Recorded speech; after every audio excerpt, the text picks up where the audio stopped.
Admiral Hale's orders were clear and specific. Ships that powered down their weapons were allowed to withdraw unmolested.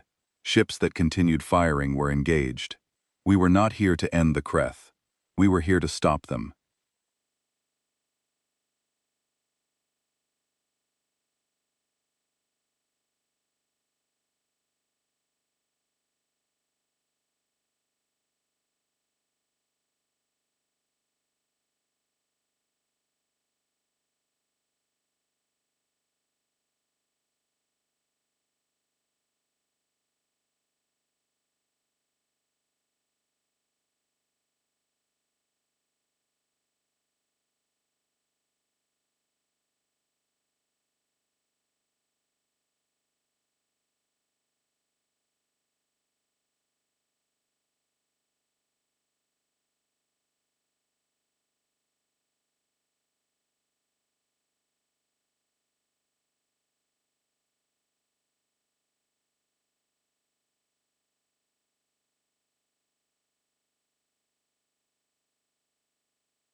When it ended, the largest military force ever assembled in galactic history had been broken.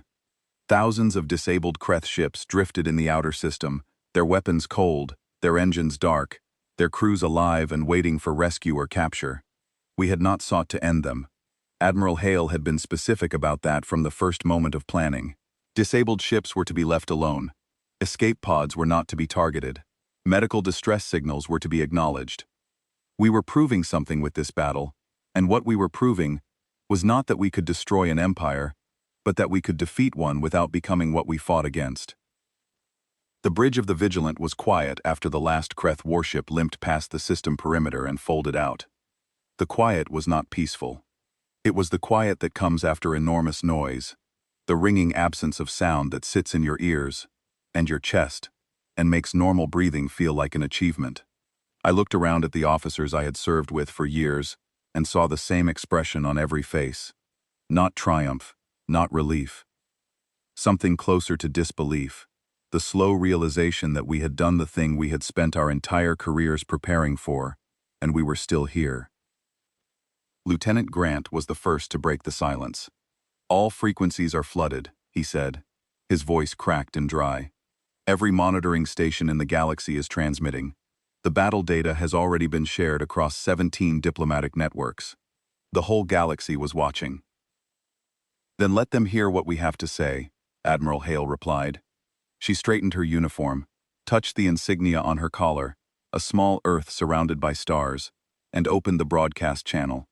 Not to the Kreth, not to the fleet, to the galaxy. "This is Admiral Catherine Hale, of the United Nations Defense Fleet, representing Earth and the human species. Today, the Kreth Dominion brought 41,000 warships to our home system, with the intent of subjugating our world.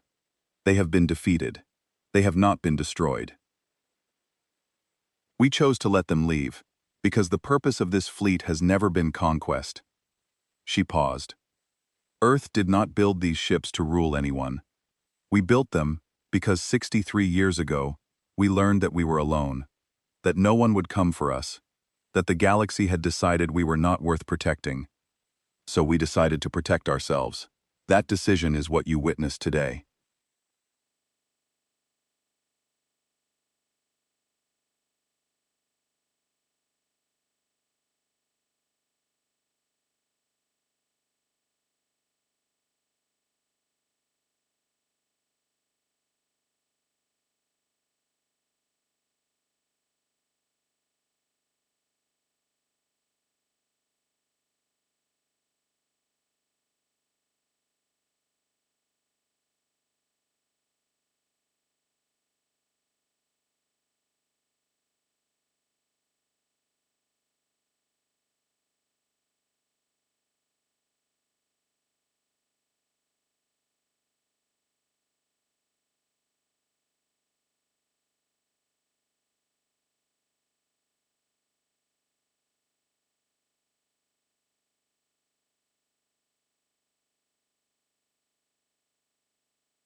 We will stand beside any people who are threatened by those who believe strength entitles them to take from the defenseless.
It crossed the solar system in hours.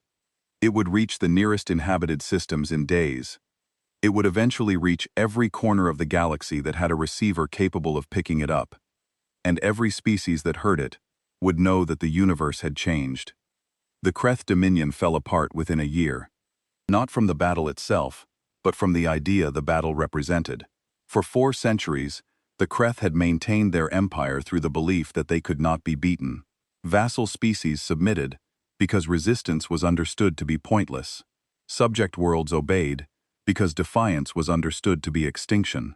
The Battle of Sol destroyed that understanding.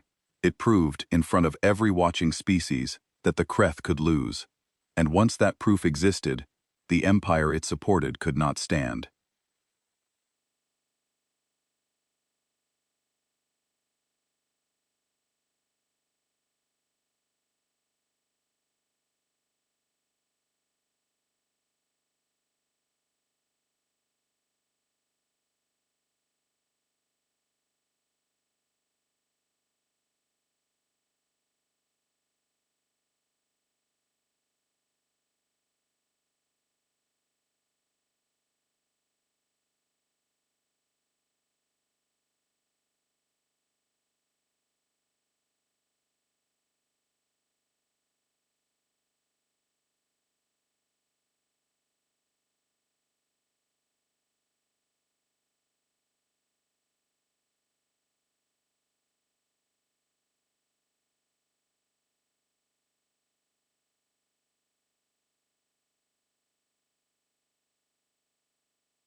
Species that had served the Kreth for generations, that had built their entire societies around the assumption that resistance was suicide, suddenly looked at the evidence from Sol and drew a different conclusion. If a species nobody had heard of could stand against the full might of the Dominion and win, then the Dominion was not what it claimed to be. And once that realization took hold, it spread like a fire through dry grass. The Kreth military, stretched thin by its catastrophic losses at Sol, could not suppress every uprising simultaneously. For the first time, their subjects outnumbered their enforcers, and the subjects knew it. Earth took no territory, we claimed nothing, no reparations, no conquered worlds, no vassal states of our own. The Secretary-General made this clear at the Concordance Summit, which humanity attended, not as a junior member requesting admission, but as a founding signatory of a new charter. The gesture confused some species, who could not understand why a power with the ability to take whatever it wanted would choose to take nothing.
We fought so that no one would have to be the next Kreth. There is a difference, and if this charter means anything, it means we understand that difference.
It was, as Admiral Hale had once described what the Concordance had always needed, a document with teeth.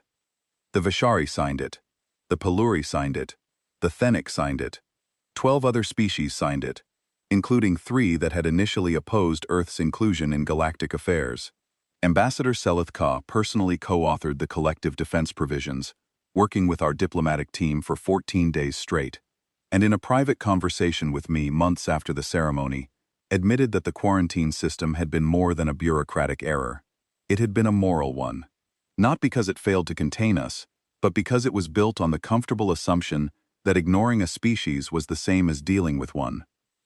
The Vishari had looked at Earth and decided we were too small to matter, and in doing so, they had made themselves too comfortable to act when something genuinely dangerous came along. The Kreth had thrived in that comfort. Humanity had grown in its shadow. I attended the signing ceremony at Nexus Station, a vast ring-shaped structure in the core of the galaxy built by a species that had disappeared long before anyone alive could remember. The ceremony hall accommodated beings of a dozen different body types, and I stood among delegates from 16 worlds and watched Admiral Hale sign the charter on behalf of humanity. She used a simple pen, a ballpoint, the kind you could buy at any shop on Earth for less than £1. When Seleth Ka asked why she had not used something more ceremonial, she said, "This is what we have. It has always been enough."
The existence of extraterrestrial life, the UNDF, the battles at Varath 9 and Sol, everything was public now.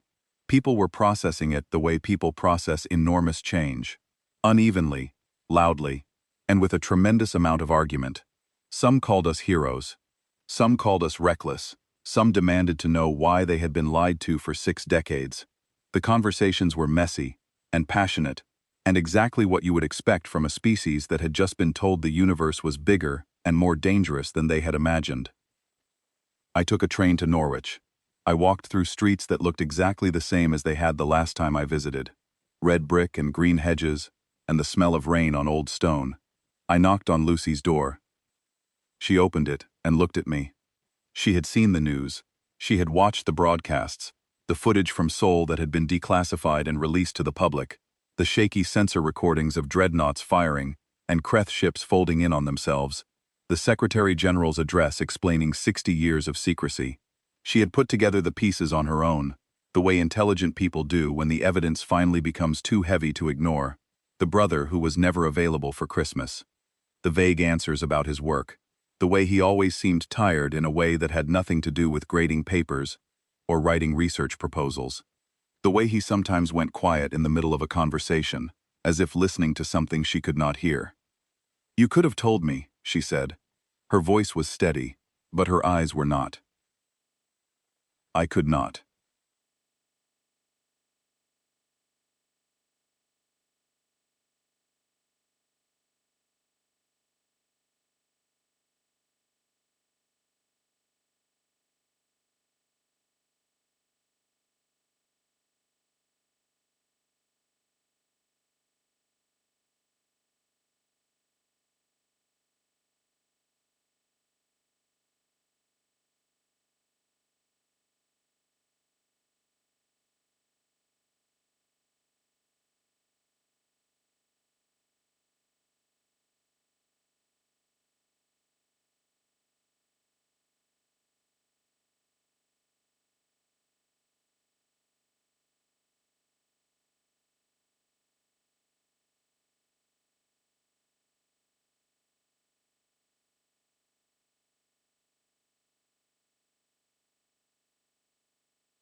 I know.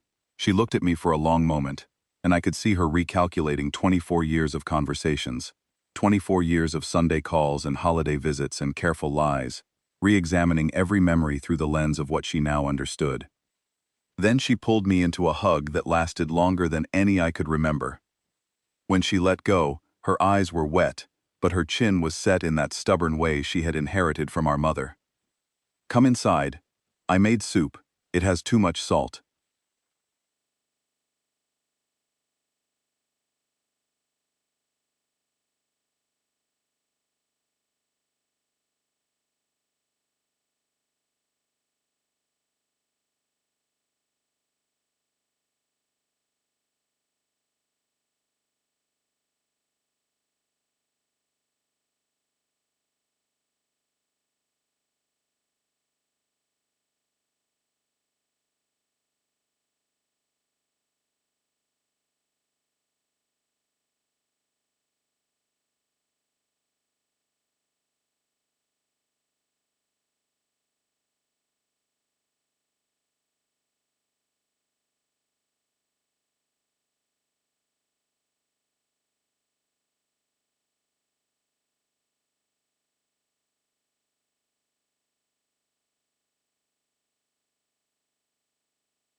She was right.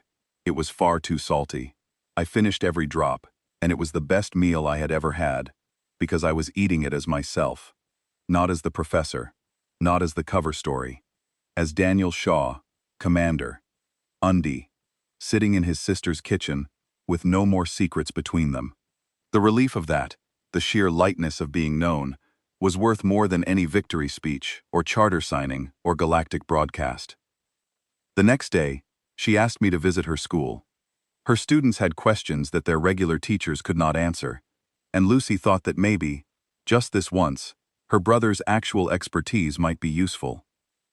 The classroom was bright and warm and smelled like paint and glue. 23 children sat on a colored mat, cross-legged, looking up at me with the wide, unguarded curiosity that only the very young possess. Lucy introduced me as her brother and told them I had been part of what they had seen on the news. She did not say how. She let them ask. They asked about the ships. Were they really bigger than cities? I told them they were, and their eyes went wide in the particular way that children's eyes go wide when they encounter a fact that is larger than their experience. They asked about the aliens. Did they look like the ones in films? I told them some were tall and blue and some were built like walking boulders, and none of them looked anything like the aliens in films, which seemed to both disappoint and excite them in equal measure. They asked about space. Was it cold? Was it quiet? Could you hear anything? I told them space was the quietest place I had ever been, and that the silence was both terrifying and beautiful, depending on the moment. A girl in the second row named Emma asked me if the aliens ate the same food as us. I told her I did not know yet, but that finding out was one of the things we were working on. She seemed satisfied with that. Then they asked if I had been scared. I told them the truth about that last question. Yes, everyone had been scared. Every single person on every single ship had felt afraid at some point during the battles. Being scared did not mean you could not do what needed to be done. It just meant you understood what was at stake, and understanding what is at stake is not weakness. It is the beginning of courage.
I thought about the quarantine beacon broadcasting its dismissal of our species for 63 years. I thought about Cradle Station and the skeleton of a dreadnought taking shape in the darkness. I thought about Admiral Hale standing on the bridge of the Vigilant, looking at a blue dot and deciding that it was worth everything. I thought about Sophie Barrett sitting in the observation lounge, carrying the weight of what her mathematics had made possible. I thought about Philip Grant's voice calling out contact numbers as 40,000 ships filled his screen.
I thought about Henry Cole leading his cruisers through the breach, and Edward Marsh appearing behind the hegemon's ship with an offer of mercy that no Kreth had ever extended to anyone else.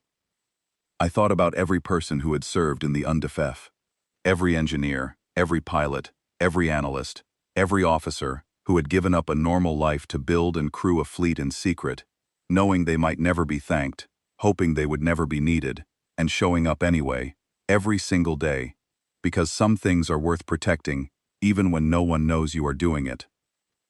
We were never alone, I said. We just had to be ready before we answered the door. Oliver nodded with the gravity that children bring to things they sense are important, and went back to drawing a picture of a spaceship that looked like a rectangle with triangles stuck to it. I watched him draw for a moment.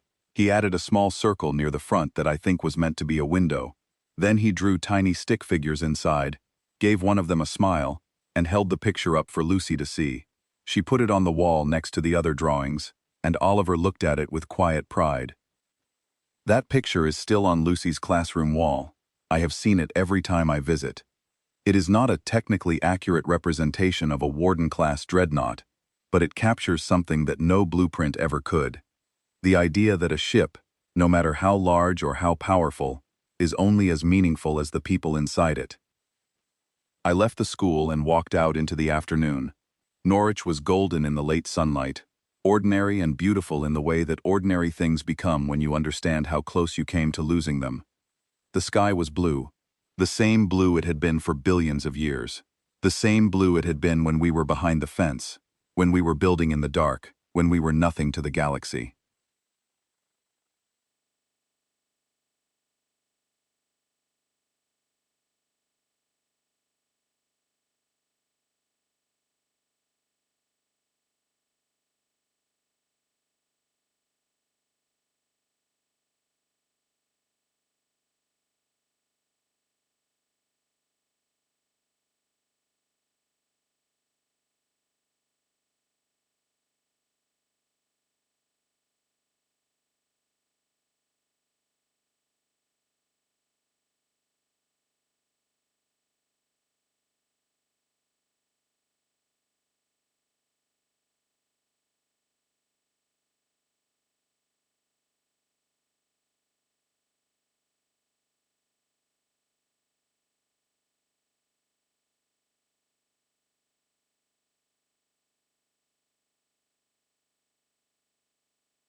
Because we had held the line, because we had been ready.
The charter was real, the alliances were growing, the galaxy was learning, slowly and with difficulty, that cooperation did not require someone with the biggest fleet making all the decisions.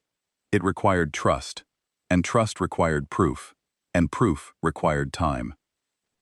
But if the hand was not enough, the fleet was still there, circling quietly in the dark between worlds, crewed by men and women who had given up normal lives so that other people could have them. That was always the deal. That was always the point.